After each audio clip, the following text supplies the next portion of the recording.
Hello there. Last time on the Lizardman campaign we took down a whole bunch of Dark Elves when they tried to attack one of our ritual sites. Then we rampaged north through the desert, taking out a whole ton of hapless vampires and undead armies.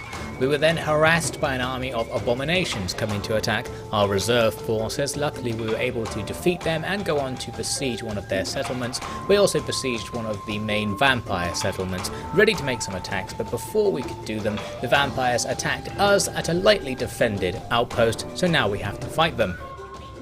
It's a completely open map, so the enemy are just going to run at us and we're forming up to receive them. I put some units out on the extreme flanks ready to envelop the enemy once they arrived, but they sent their lord to attack my right hand side just on his own. I sent some of the blowpipe skinks to attack him on the way, but he wasn't interested. He's going to go kill our melee skinks for now. We do also have a Slan Mage Priest in this army. He can use his magic missile attack to kill some of these crypt horrors before the main group arrives, although the enemy used their Raise Dead magic to just bring them back, so didn't really have much impact in the end. At least once things get started. Our main group in the centre are Saurus Spears. We've got a couple of units of those guys and one unit of regular Saurus, and the Spears will at least have some sort of chance against the Crypt Horrors thanks to their bonus damage against large things.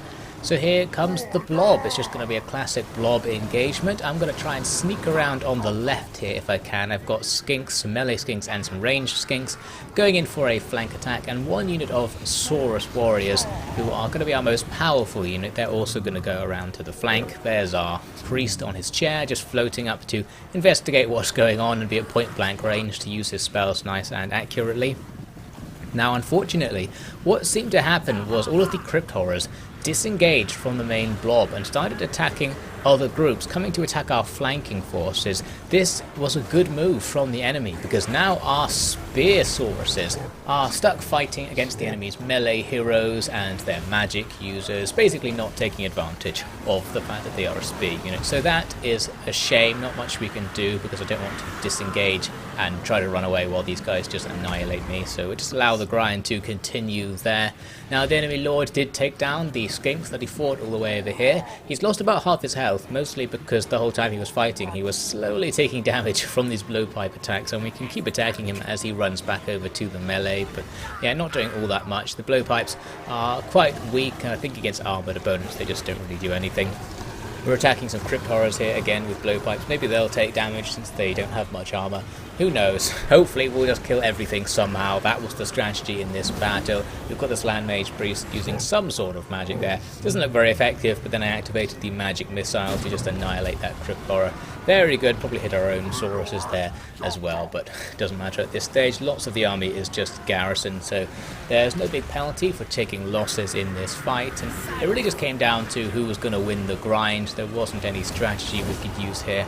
I ended up having the Slan Mage Priest fight with the enemy commander. That proved to be a mistake. We were losing health quickly, although I think it's because the enemy's White Lord back here is slapping away at the back of my guy's chair, and even that chair has feelings. It can bleed, and we do lose health taking attacks against the chair, so that's going to be an issue. At least everything else got cleared up. We annihilated all the crypt horrors in the end, and they just gave up as their dark magic fades away. We just had to kill the heroes. We're going to get our Slan Mage Priest out of the way just so he doesn't die, and then it's just a question of can they kill all of our stuff before we kill them. The answer was no, and as a result we're going to take the victory. We killed the heroes, and then the enemy commander who was wandering off just died of shock upon hearing this news, so that got rid of him. That was nice since he was the hardest opponent. A very cheeky little heroic victory. We've held our border and can go back on the offensive. Because I'm such a nice lizardy lord, I'm going to let our captives go. I don't know how we got some captives once again somehow, and off they run. Now we've got another battle coming right up because we have the abominations under siege at Plain of Tuskers, and they want out. It looks like a roughly balanced engagement, so we will take it. If we can win, and win by a large margin, this will gain us the settlement. So this is effectively our settlement assault against this place. Now the battlefield had a couple of features that I thought could help me out, at least at first. We've got our cold ones hidden in some forests and behind a ridge, far away from the main formation, which is also forming up on a ridge. What I thought I could do is use the ridge to avoid getting hit by all of the Cygor's rocks.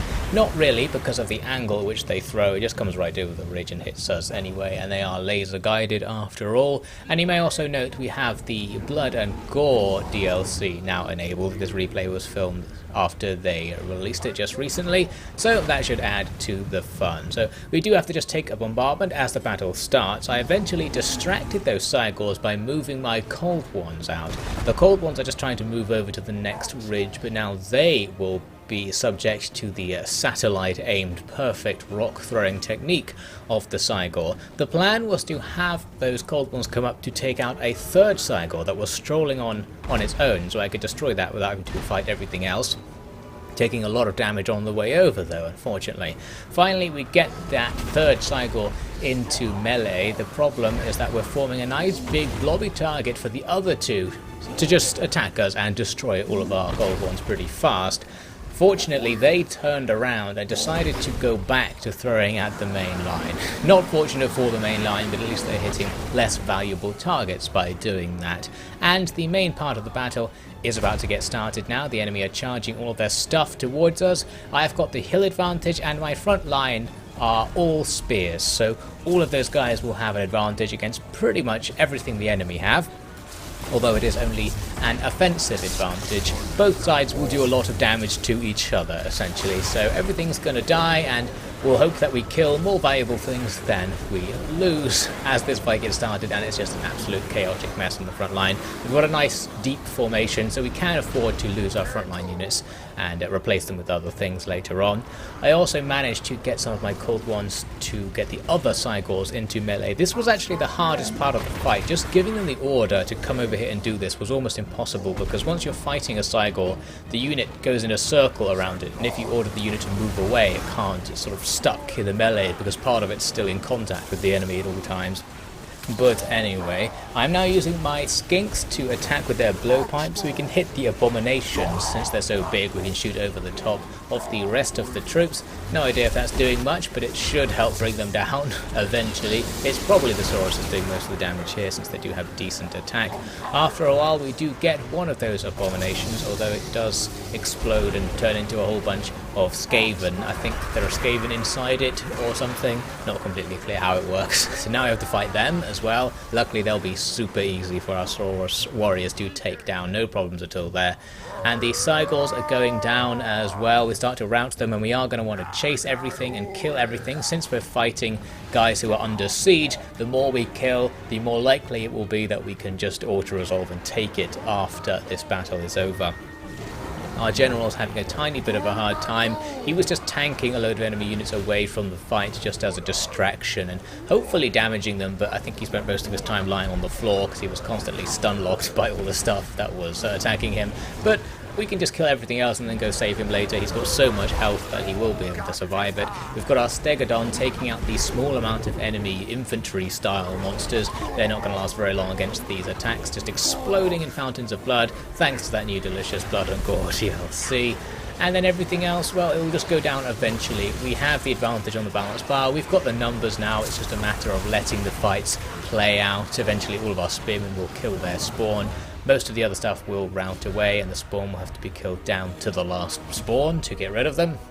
And things end. It is a close victory. I was hoping for a decisive victory so we could just annihilate the enemy afterwards, but things look pretty decisive. You can see a lot of the enemy units are gone, and we didn't lose any full units. We'll be able to continue on and go into another fight, so that's all we really needed.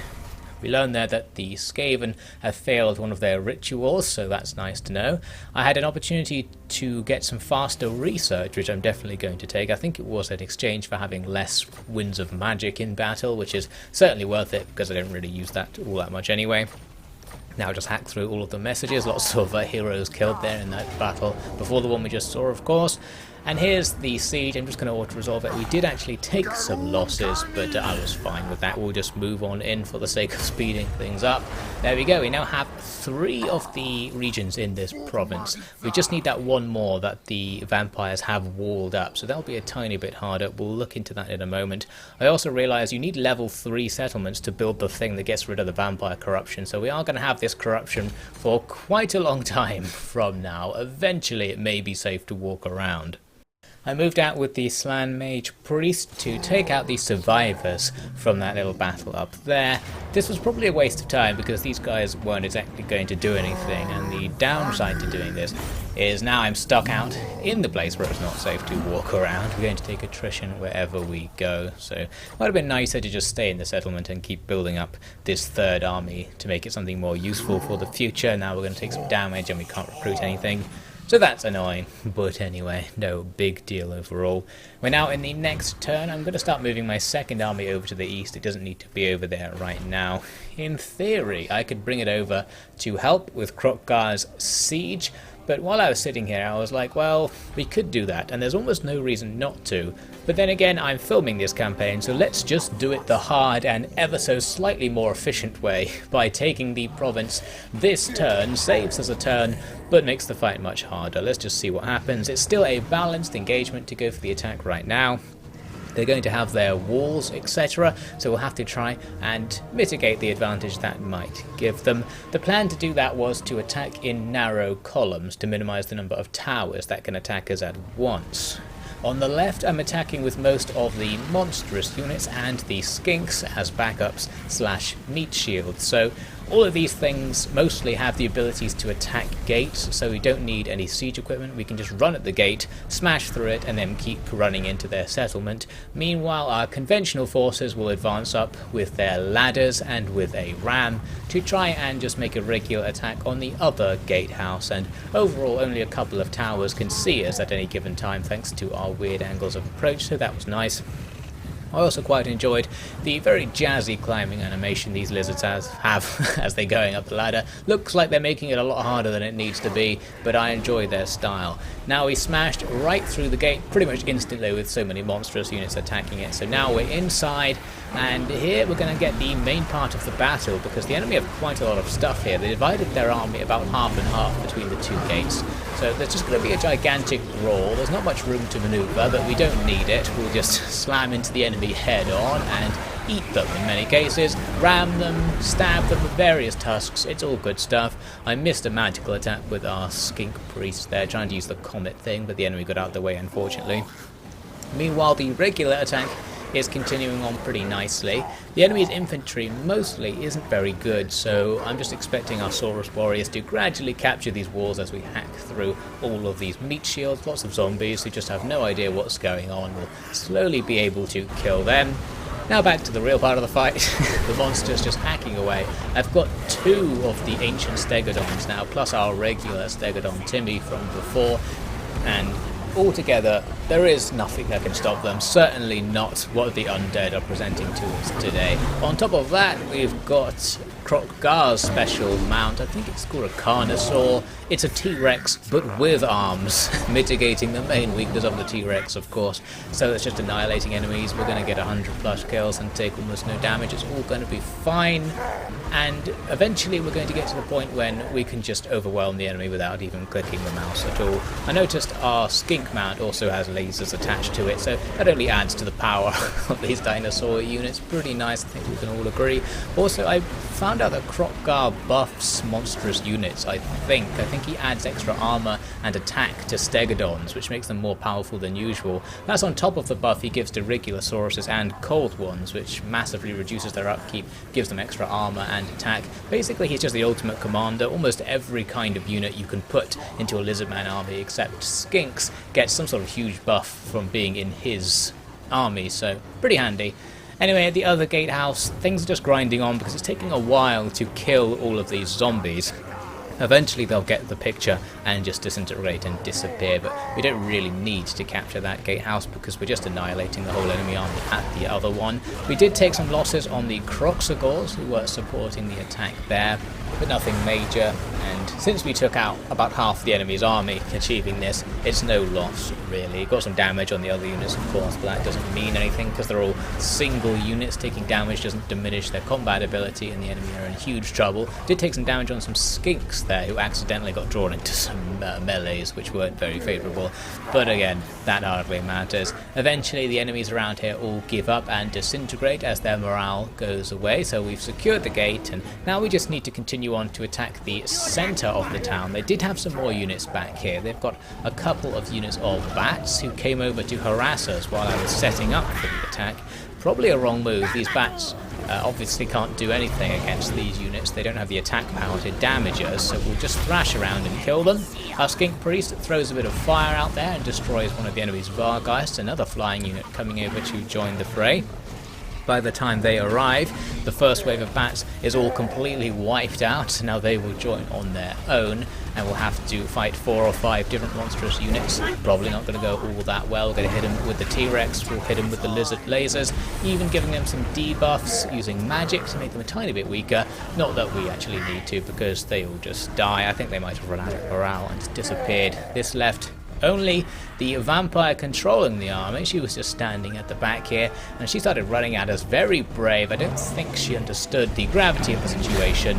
Goodbye. She gets absolutely stamped out by the T-Rex. She's gone. The battle is over. That actually went quite a lot better than I expected. It wasn't even balanced bar, but when you have this elite team of dinosaurs, I don't think that matters. We can just hack our way through pretty much anything at this point. Our losses in the end, as you can see, just insignificant. We took major damage on one unit of skinks, the one I mentioned, but that's about it. Outrageously good results for a siege assault. And we've now completed this province, so that's very nice. It's still very underdeveloped, it's all pretty bad. So we'll have to work on that and also work on getting rid of the corruption. Now it's time to start thinking about what we'll do next. The vampires have plenty more regions in the 2 provinces to our north and northeast. There are some orcs there as well, and more abominations, and of course plenty of corruption for us to deal with. So this is, I guess, our logical expansion point. There's also one of the regions that has the source of the ritual currency, so taking that will help us out. But we can actually do our 3rd ritual right now, and because of that I thought we might actually want to stop the war. What we can do is buy ourselves some time to build this province we just took up and get rid of some of the corruption, because that will make going on a further offensive even further to the north significantly easier. So I got peace with the abominations and I'm going to get peace here with the vampires as well. I wanted to somehow screw them over with the peace deal, but there wasn't anything good we could get going, so I just took a bit of money from them. And that's going to bring our little conflict to an end. So now we are in a position to do our 3rd ritual. There is no particular rush to do them, as I've mentioned before, but since we have the chance to do it now, I'm just going to do it to see what happens. We are going to have to go back to our starting location to do it. 2 of the ritual sites are back there, and one of them is right on the end of the continent. So I'm going to have to start moving armies around, ready to face off potential attacks. There was one little annoyance here where I was trying to get kroq-gar to go back and he passed through a territory we don't have access to. So now these wood elves who are hiding here on our continent are going to be pretty annoyed at us, although not all that annoyed. They still like us at the moment. I thought maybe we can negotiate military access. They didn't particularly want it, and I couldn't really get anything with them. They did have moderate chance on a couple of the deals, but even trying to buy it off them didn't seem to work. They're just not interested. It probably will be a good idea to actually take over the wood elf base here, just because it's in the way and it's going to be easier for us to travel around to our new territory if these guys weren't here. Probably the same thing for the orange lizards as well, but those are all challenges for another time. We're going to end it here for now. I'm going to set up for the 3rd ritual and we will cover all the japes that come from that in the next part.